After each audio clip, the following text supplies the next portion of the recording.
sa family natin, kapag tayo ay nagtanim ng puot, ng galit, ano po ang implikasyon? Ano ang nagiging resulta? Di ba? Nagiging magulo ang pamilya. Tama po ba?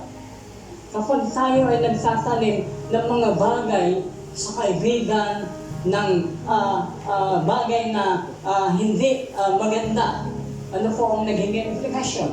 Ano ang nagiging resulta? Di ba? Nawawala ang friendship. Nawawala ang mga bagay na kung saan inuungkat ang mga naigawa, inuungkat ang mga naibigay. No? Ganon ang kalimitan na nangyayari. Ano po ang itinatanim natin? No?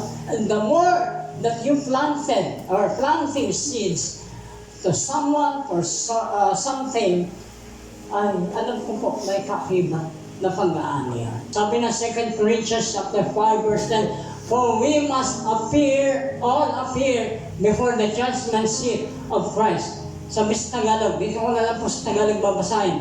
Sapagkat tayong lahat ay kinakailangang mahayag sa harapan ng hukuman ni Kristo. No? Ihaharap tayo sa hukuman ni Kristo upang tumanggap ng bawat isa sa mga bagay na ginawa sa pamamagitan ng katawan ayon sa ginawa niya, maging mabuti man o masama. Ito po yung choice, mabuti o masama. Amen. Nasa ka ngayon?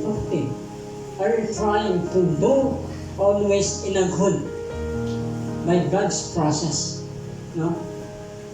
Or nananatili ka sa buhay na, ano mo, tatago ka na lang. Nagtatago ka, Lord. No? Parang naging, kaya hindi ka makalapit sa Panginoon. Bakit? Nagtatago ka eh. And that's what Achan happened to Achan. Ano nangyari kay Achan? Nung nagkasala siya sa Panginoon. Nung una, nagtanan sila eh.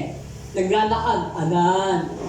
Nandiyan yung pagkain, Adan. Maligo ka sa ilog, Adan. Diretso, ay ako, maya-maya lang po. May ginagawa lang po. No? Ganon si Adan. Pero nung gawin ni Adan at magkasala sila ni Eva, Adan, nasaan ka? Nagtatago. Ganyan ang tao, pag nagkasala sa Diyos, hindi makalapit. Instead na lumapit sa Panginoon, instead na mag-vow at mag-humble sa Lord, nagmamalaki na. Ano po ang sinasabi ng Panginoon?